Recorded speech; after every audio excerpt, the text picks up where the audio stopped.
So we have some breaking news that in a 50-49 vote, the Senate has passed the $1.9 trillion COVID relief package, the stimulus deal. No senator wishes to change their vote. If not, the yeas are 50, the nays are 49. The bill as amended is passed.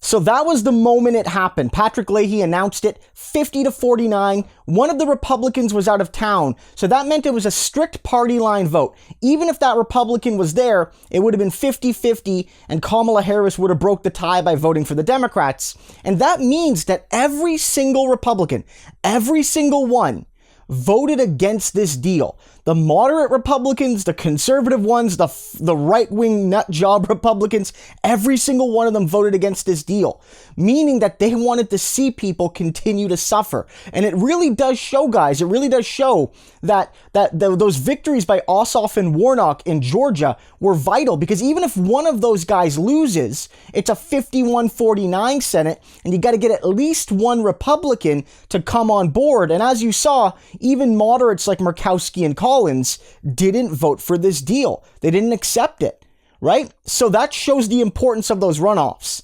Here's some details of what's in the bill. It includes a $1,400 stimulus check. It includes the $300 a week jobless benefits, up to $3,600 annually for a child allowance, although that's only for 1 year. They're hoping to make it annual. $350 billion for state and local aid, $34 billion for healthcare subsidies, $14 for vaccine distribution, and some COBRA subsidies to help cover those who have lost their jobs but still need health insurance.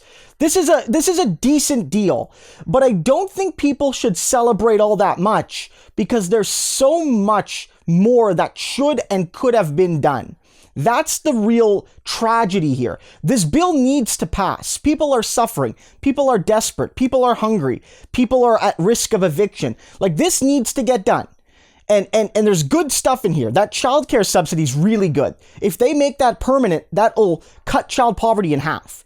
But it included the minimum wage, and right-wing Democrats like Sinema and Manchin and so many others took it out. It included, $2,000 checks according to the original promise, and they scaled back who got the checks. And all this was a very good deal that came out of the House, with the full checks going to everybody and a $15 minimum wage, and that was scaled back because one or two Democratic Senator ghouls from West Virginia and from Arizona and a couple other states in some cases were like, no, we want to give the American working class less.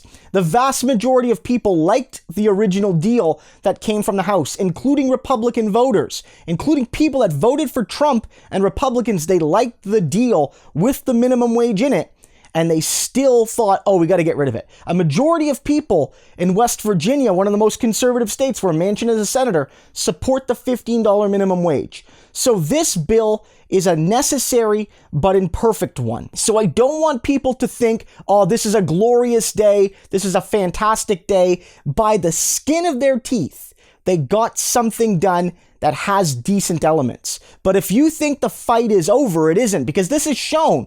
Republicans will not compromise even in emergency times. This shows the need to elect more Democrats to defeat the filibuster so that the Republicans cannot continue to enforce minority rule. And it also shows the need to primary Democrats like Manchin and Sinema, because so long as they're around, the filibuster will persevere and nothing will be able to get done outside of reconciliation, which means you're not going to see a minimum wage. So for all the people who needed this today, I'm happy for you. I really am. If you have family and friends that needed this, I know you're happy for them. But we have to understand that this bill still leaves many out, and there's a lot more work to be done.